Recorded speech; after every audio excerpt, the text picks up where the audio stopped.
우리가 하나님을 믿는다고 할 때 우리 신학적으로 좀 디테일하게 보면은 우리가 성부, 성자, 성령 하나님이라고 하죠. 그러니까 성부 하나님, 그러니까 창조주, 주권자, 만물을 창조하시고 만물을 다스리시는 우리 성부 하나님, 그리고 성자 예수님, 사람의 몸으로 이 땅에 내려오신 낮아지신 하나님이신 예수님, 그분 우리가 만왕의 왕이라고 부릅니다. 이 세상을 다스리는 왕.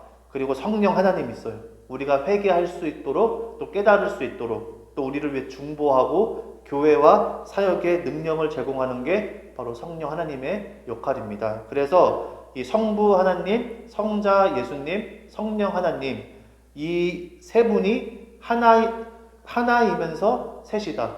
셋이면서 하나다라고 해서 삼위일체 하나님이라고 합니다. 우리는 이 삼위일체 하나님을 믿어요. 그래서 그리스도인은 만물을 창조하시고 다스리시는 분인 하나님으로 인하여 하나님 중심적 세계관으로 이 세상과 사물을 바라보게 됩니다. 그래서 우리는 이 세상에 결코 우연은 없으며 모든 일은 하나님의 허락 없이는 이루어질 수 없다고 믿습니다. 그러니까 우연은 없어요. 하나님의 허락이 없으면은 하나도 되는 것이 없고, 또 하나님의 허락이 없으면은 일이 일어나지가 않습니다. 그래서 우리가 또 그런 와중에도 또 사람인지라 이런 생각을 할 수가 있어요. 뭐 우연이라고밖에 말할 수밖에 없는 상황이 많습니다. 이게 어떻게 이렇게 되지? 참 우연이다. 이런 우연이 다 있나라고 얘기를 하지만, 그래도 하나님 안에서 우연은 없습니다. 라고 믿는 게 아니에요. 우리는 하나님 안에서는 결코 우연은 없다는 사실을 확신합니다. 이것이 창조주 주권자 하나님에 대한 믿음이에요. 또한 그리스도인은 성자 하나님이신 예수 그리스도로 인하여 인간의 죄의 문제가 해결되어 영원한 생명을 약속받고 그 약속 안에서 하나님의 거룩한 자녀로 살아갈 수 있는 자유를 누립니다. 그래서 진리가 너희를 자유케 하리라. 이 말은 거룩함을 추구할 수 있는 자유. 예수님에 의하여서 우리가 구원받지 않으면, 그러니까 새로운 신분을 덧입지를 않으면은 거룩함이 뭔지도 모르고 거룩함을 알아도 그렇게 살 수가 없다는 얘기입니다. 그래서 그 거룩함을 추구할 수 있는 자유를 우리가 누리게 되는데, 그것을 할 수 있도록 성령 하나님께서 도움을 주십니다. 그래서 우리가 그런 어떤 신앙적 정죄 과정을 살펴볼 수가 있다는 얘기예요. 이것이 바로 살아있는 신앙이라고 볼 수가 있는 거죠. 그렇다면은 우리는 살아있는 신앙, 실제로 존재하는 신앙을 갖고 살아가고 있느냐, 이런 얘기 우리가 많이 하잖아요.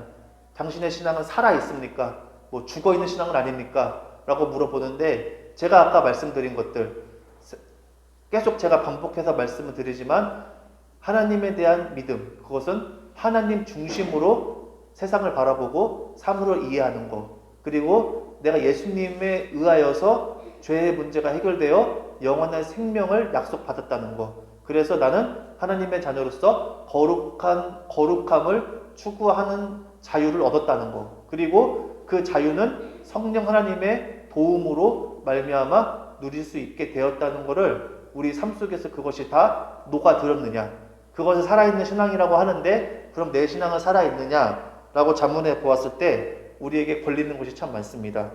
걸릴 수밖에 없는 유혹과 시험이 많은 세상 속에서 우리가 살아가고 있어요. 그러나 우리가 반드시 잊지 말아야 할 것은, 살아있는 거룩한 삶과 그 신앙을 살아내는 데 있어서 유혹과 시험이 참 많고, 또 어렵고 힘들어도 내가 정말로 아까 제가 설명드린 삼위일체 하나님을 진심으로 믿고 마음속에 모셨다면은 우리는 이 믿음의 길을 끝까지 완주해야 할 거룩한 사명, 구별된 삶을 감당해야 한다는 사실을 우리가 잊지 말고 유념을 해야 됩니다.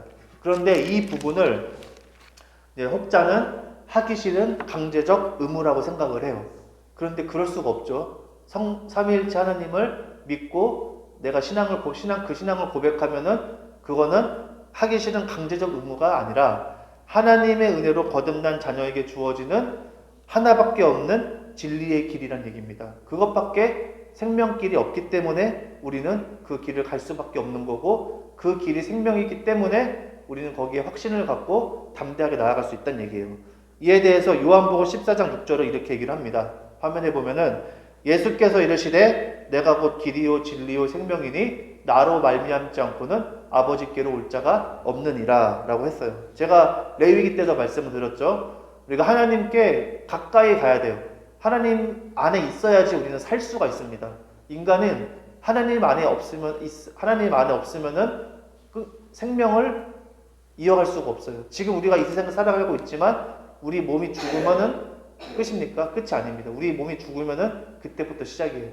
영원한 운명이 결정되는데, 하나님께 가야지만 우리가 사는데, 예수님께서 뭐라고 하셨습니까? 하나님의 갈 수 있는 길은 오직 예수님밖에 없대요. 내가 곧 길이요 진리요 생명이니 나를 통하지 않고는 아버지께로 올 자가 없느니라 라고 그런 말씀이 있어요. 그래서 삼위일체 하나님을 온전히 의지하는 것 외에는 다른 길이 없다는 걸 우리가 온전히 수용하고 묵묵히 믿음의 길을 걸어가는 게 중요합니다. 우리가 신앙생활을 하다 보면은 막 어렵고 힘들고 막 좀 그래서 대충 해야지, 그냥 뭐 대충 믿고 나중에 잘 믿어야지, 너무 그냥 싫다 그만둬야지, 뭐 그럴 생각이 잠깐 스쳐갈 수 있겠지만, 그러다가도 우리가 왜 마음을 바로잡고 정신을 차리고 깨어서 발버둥치며 어떻게든 하나님 은혜 안에서 떨어지지 않으려고 하느냐?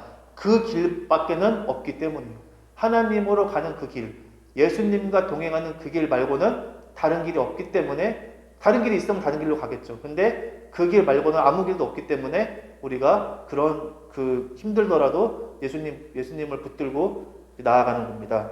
그런데 문제는 그 예수님과 함께 동행하는 그 길, 그 믿음의 길, 하나님께 나아가는 그 길을 가려면은 능력이 있어야 돼요. 능력. 우리가 뭐 등산을 하더라도, 산에 올라가더라도 뭐 빨개 벗고 이 겨울에 만약에 산에 올라간다고 생각해 보세요. 팬티 한 장 입고 맨발로 갈 수 있을까? 아마 가다가 얼어서 못 갈 거예요. 감기 걸린다든지 저체온증으로 쓰러지거나 병원에 실려갈 거예요. 등산을 가려면 어떻게 해야 됩니까? 옷을 따뜻하게 입고 그 전날에 컨디션 조절도 하고, 먹는 것도 배 안 아픈 걸로 든든하게 먹고 신발 잘 신고 그렇게 만반의 준비를 해서 가도 산을 탄다는 것 자체가 쉬운 게 아니기 때문에 힘들다는 얘기예요. 마찬가지로 우리 신앙, 이 믿음의 길을 가는 것도 우리가 그냥 가면 안 되고 능력이 있어야 된다는 얘기입니다. 우리가 잘 아는 믿음으로 구원받는다 라는 말이 있죠. 믿음으로 구원받는다. 이 복음의 핵심은 뭐냐면은 이 생명길을 걸어갈 수 있는 자격이 주어졌다, 그 의미예요. 그러니까 아무나 생명길을 갈 수가 없어요. 그러니까 생명길은 하나밖에 없는데 그 길을 누구나 갈 수 있는 게 아니라 오직 믿음으로 구원받은 사람, 하나님이 말씀하신 것들, 예수님이 말씀하신 것들, 성경에 기록되어 있는 예수님에 대한 말씀, 예수님께서 하신 말씀을 믿는 자만이 생명길을 갈 수 있는 자격이 주어진다는 얘기예요. 그래서 예수님의 피, 레위기에서 우리가 피 얘기를 많이 했죠. 예수님의 피로 죄가 씻어져서 하나님의 자녀라는 새로운 신분으로 변화가 되고, 또 새로운 신분에 걸맞게 살아갈 수 있도록 우리는 성령 하나님을 선물로 받습니다. 그러니까 우리가 믿음을 고백하면은 그 순간 성령 하나님, 아까 제가 말씀드렸죠. 하나님의 자녀로 살아갈 수 있게 돕는 그 성령 하나님이 내 안에 들어와요. 그렇게 됩니다. 성령 하나님께서 내 안에 들어와 계신다는 건 하나님의 거룩함을 추구하고 살아내도록 도우십니다. 그래서 우리가 성령 충만이라고 했을 때 그것이 뭐 겉으로 보여지는 뜨거움, 뭐 박수치고 뭐 그런 것들이 아니라, 그런 것들도 있을 수 있겠지만 중요한 건 뭐냐, 성령 충만의 기준, 그 판단 근거는 뭐냐면은 그 사람이 하나님의 거룩함을 추구하느냐, 거룩함, 구별된 삶을 내가 원하는 거예요. 그러니까 누가 가르쳐서 의무적으로 막 내가 자녀니까 해야지 이게 아니라 내 마음이 원하는 거예요. 내 마음이 하나님의 거룩함을 추구하고 싶어하는 그 마음이 막 가득하고 그렇게 하고자 하는 발버둥 치는 것들, 그런 모습이 보여진다. 그러면 그 사람은 그 안에 성령 하나님이 역사를 하시는 거죠. 그래서 이것이 믿음으로 구원받은 그리스도인이라면 누구에게나 주어지는 혜택입니다. 여기가 출발선이에요.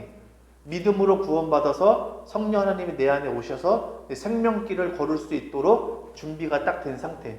거기까지는 다 차별이 없어요. 다 같은 하나님의 은혜와 약속이 주어집니다.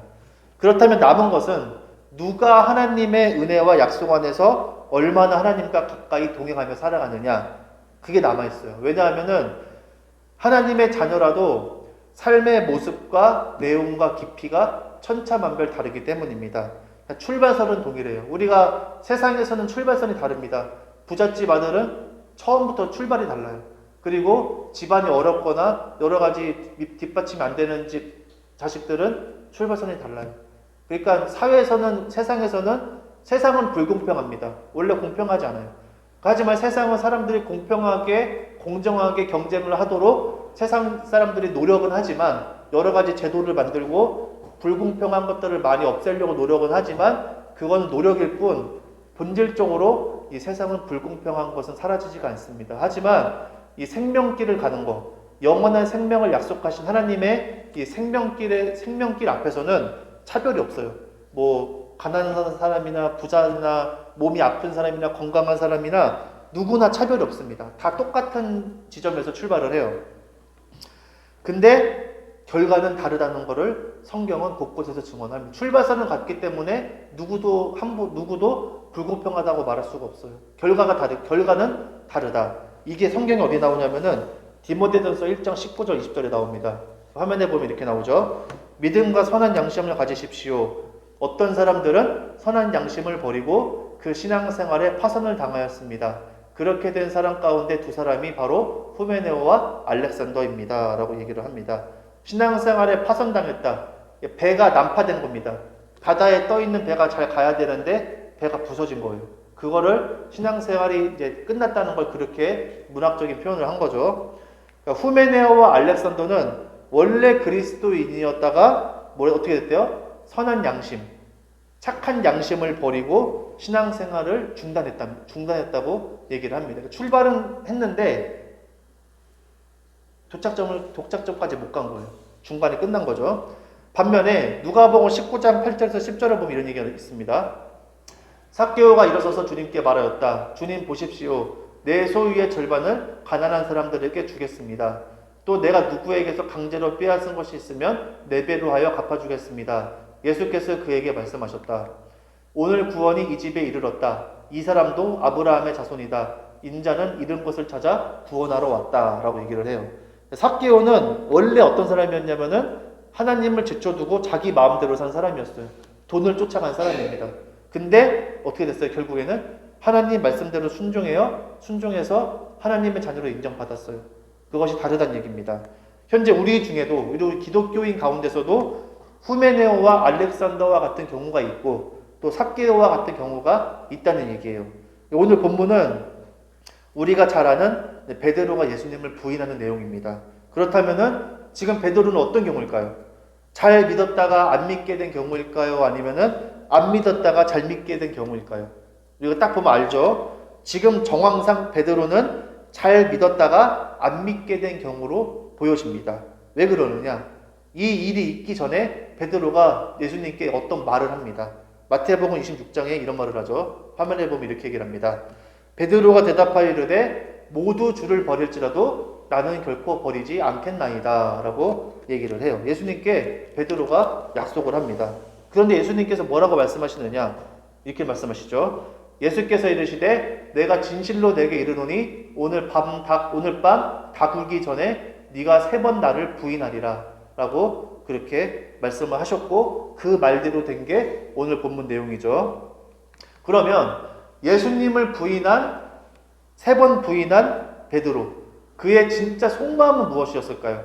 진심으로 예수님이 싫어서 관계를 끊어버리려고 예수님을 모른다고 부인을 한 건지, 아니면은 예수님을 잡아 죽이려고 끌고 간 그 세상 권력이 무서워서 그런 건지, 누구나 딱 보면은 베드로의 속마음이 예수님을 부인하고 싶지 않은데 무서워서 어쩔 수 없이 자기도 모르게 살려고 그렇게 말했다는 걸 알 수가 있습니다. 왜냐하면은 본문 61절, 62절에 나오죠. 주께서 돌이켜 베드로를 보시니, 베드로가 3번 예수님을 모른다고요. 그때 예수님이 잡혀가면서 예수님이 딱 베드로를 봅니다. 그때 베드로 눈이 딱 마주쳐요. 그때 뭐라고 합니까? 베드로가 주의 말씀 곧 오늘 닭 울기 전에 네가 3번 나를 부인하리라 하심이 생각나서 밖에 나가서 심히 통곡하니라 라고 얘기를 합니다. 심히 통곡했다는 거는 무슨 말이냐면은 비통하게 울었다, 한없이 울었다, 슬피 울었다 이렇게 표현할 수 있어요. 그냥 운 게 아니라 가슴이 찢어질 듯한 고통을 겪으며 괴로워하며 엉엉 울었다 이 얘기예요. 사실 베드로는 어떤 사람이었냐면은 예수님 안에서 무엇이든지 다 할 수 있다고 확신했던 사람이에요. 마태복음 14장을 보면은 이른 새벽에 예수님께서 바다 위를 걸어서 제자들에게 오십니다. 그때 배가 막 파도 치고 막 뒤집히려고 할 때 저 멀리서 누가 사람이 걸어와요. 바다를. 예수님이 걸어오셨어요. 제자들이 유령인 줄 알고 깜짝 놀라가지고 막 까무러칩니다. 근데 그때 다 놀래가지고 막 우왕좌왕할 때 베드로가 뭐라고 하냐면은 주님이시라면 나더러 물 위로 걸어서 주님께로 오라고 명령하십시오 라고 베드로가 얘기를 해요. 이 말은 무슨 의미냐면은 예수님 안에서는 불가능이 없다는 믿음의 확신입니다. 보통 사람 같으면은 무서우니까 어떻게 했어요? 지금 막 파도가 너무 쳐서 배가 뒤집히려고 그래요. 근데 여기서는 예수님이 걸어와요. 너무 놀란 거예요. 그러니까 보통 사람 같으면 어떻게 했어요? 예수님 빨리 좀 와서 배 안에 들어오셔서 이것 좀 파도와 바람 좀 멈춰주세요라고 할 텐데 베드로는 지금 어때요? 예수님께 자기를 내던집니다. 즉 주님이면 내가 바다에 빠져도 죽지 않는다는 그 이성을 초월한 믿음이 베드로에게 있었다는 거예요. 베드로가 괜히 막 크게 쓰임받다 간 게 아니라 이 사람이 열정이 대단한 사람입니다. 주님 안에서라면 모든 것을 할 수 있었다고 믿던 베드로가 왜 예수님을 부인하는 지경까지 이르렀냐? 되게 놀랍지 않습니까? 이런 믿음이 바다에 자기를 던질 수 있는 만큼의 믿음이 있는 사람이 예수님을 부인했어요. 왜 그러느냐? 바로 예수님이 내 삶에서 빠져나가는 것 같은 절망을 경험했기 때문이에요. 오늘 본문 54절에 이런 말씀이 있습니다. 예수를 잡아 끌고 대제사장의 집으로 들어갈새 베드로가 멀찍이 따라가니라 라고 해요. 베드로는 어때요? 베드로는 예수님 옆에 떨어진 적이 한 번도 없어요. 맨날 예수님 옆에 쫙 붙어가지고 다녔고 예수님이 뭐 변화됐을 때나 어디 중요한 때 갈 때도 제자들은 다 냅둬도 베드로와 요한을 항상 데리고 갔단 말이에요. 항상 옆에 데리고 다녔는데 이때 처음 세상 권력이라는 외부 힘으로 인해서 베드로에게서 예수님이 떨어집니다. 그리고 그 예수님은 잠시 떨어지는 그런 게 아니라 죽음이 확정된 상황이었어요. 이때 베드로가 어떻게 하냐니까? 항상 붙어 다녔던 베드로가 이때는 어떻게 해요? 멀찍이 따라가니라. 자기가 거리를 벌립니다. 예수님과 같이 있다가는 어떻게 돼요? 자기도 죽을까봐 자기가 스스로 예수님과 멀리 떨어져서 지켜보는 거예요. 예수님이 어떻게 되나. 자기 삶의 강력한 원천이자 동기였던 예수님이라는 신앙이 세상에 의해서 아무런 저항도 안 하고 짓밟혔다는 걸 자각하는 순간 그는 스스로 예수님과 거리를 두고 결국에는 자기 생명을 위해 예수님을 완전히 3번 부인하는 그런 결과를 가져오게 됩니다. 그리고 베드로는 절망하죠. 막 울었다고 나오잖아요. 절망해요. 그 절망 속에서 그는 무엇을 느꼈을까? 내 능력으로는 아무것도 주님께 내 믿음을 증명할 수 없다는 걸 느꼈을 것으로 충분히 생각을 할 수가 있습니다. 마음은 원이로되 육이 약하다 라고 예수님께서 말씀하신 것처럼 내 진심과 의지, 노력으로 주님을 향한 나의 마음, 믿음, 신앙을 증명할 수 없다는 것을 베드로는 깊이 깨닫고 인간이 얼마나 이기적이고 자기중심적이며 육신의 요구에 사로잡힌 존재라는 걸 깨달은 거예요. 그래서 베드로에게 있어서 그래서 나에게는 아무 소망이 없다는 걸 베드로는 알게 됩니다. 여기서 완전히 절망한 거예요. 끝난 거예요. 내가 예수님만 있으면 다 할 줄 알았는데 그 세상 권력이 딱 오면서 자기도 모르게 예수님과 자기 스스로 자기가 거리를 벌리고 그런 걸 바라보면서 베드로가 절망을 합니다. 그러고 나서 베드로가 어떻게 됩니까? 다시 원래 하던 일, 세상 일로 돌아가요. 내가 원래 어부였기 때문에 물고기 잡으러 다시 돌아갑니다. 그런데 그때 어떻게 됩니까? 부활하신 예수님이 베드로를 찾아와요. 그래서 요한이 주님이시다라고 하니까 겉옷을 두른 후에 바다로 뛰어내렸다고 얘기를 합니다. 세상으로 인하여 하나님이라는 신앙이 무너지고 나에겐 신앙은 이제 죽어있는 거나 다름없다고 베드로는 완전히 포기했어요. 유다는 자기 스스로 목을 매 죽었지만 베드로는 자기는 스스로 목을 매진 않았지만 완전히 포기한 상태인데 끝났다. 신앙은 빠져나간 거예요. 없다고 생각하는 그 상태였는데 그때 부활하신 예수님이 베드로를 찾아온 겁니다. 이건 뭘 의미하냐면은 우리가 살아있는 신앙이라고 할 때 그 살아있는 신앙은 내 안에서 피어나오는 게 아니란 얘기예요. 내 안에서 피어오르는 게 아니라 밖에서 들어오는 게 살아있는 신앙이다. 그 얘기입니다. 그리고 그거는 불특정 다수가 아니라 베드로를 딱 찍고 예수님이 직접 찾아오셨다는 얘기예요. 이거는 마치 이런 얘기가 왔습니다. 마치 너는 다 끝났고 아무것도 없다고 확신했겠지만 그렇지 않다. 나는 여전히 살아있고 내가 너 안에서 영원히 살겠다라고 말씀하시는 것과 같은 겁니다. 그래서 베드로가 그 후에 어떻게 됩니까? 오직 믿음으로 예수님을 내 안에 영접하기만 하면 내가 죽든지 살든지 영원히 나와 함께 예수님이 살아가신다는 그 복음을 전하다가 베드로도 예수님과 같이 십자가에 못 박혀 죽습니다. 십자가에 못 박히는데 베드로는 거꾸로 매달려 죽죠. 근데 예수님이 여기에 대해서 무슨 말씀을 하시냐면은 베드로의 이 죽음을 가리켜서 네가 그렇게 죽음으로써 하나님께 영광을 돌릴 것이라고 말씀을 하세요. 이게 참 그렇지 않습니까? 우리가 죽음이라고 하면은 되게 그냥 끝났다고 생각을 해요. 죽으면은 하나님의 영광과 관련이 없는 거예요.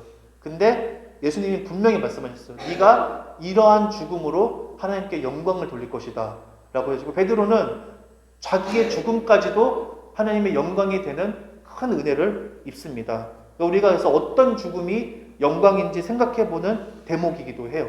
우리가 어떻게 죽을 것이냐. 물론 그리스도의 삶도 중요하지만 죽는 것까지 하나님께서 하나님께 영광이 되는 그런 죽음이 있다는 얘기예요. 베드로는 그때 당시 세상에서는 가장 잔혹한, 가장 죄를 많이 지은 사람이 받는 그 벌을 받았습니다. 그게 바로 당시 십자가형이죠. 십자가에 매달아서 죽이는 게 그 당시에 가장 죄가 많은 아주 악명 높은 범죄자한테 한 그게 십자가형이었어요.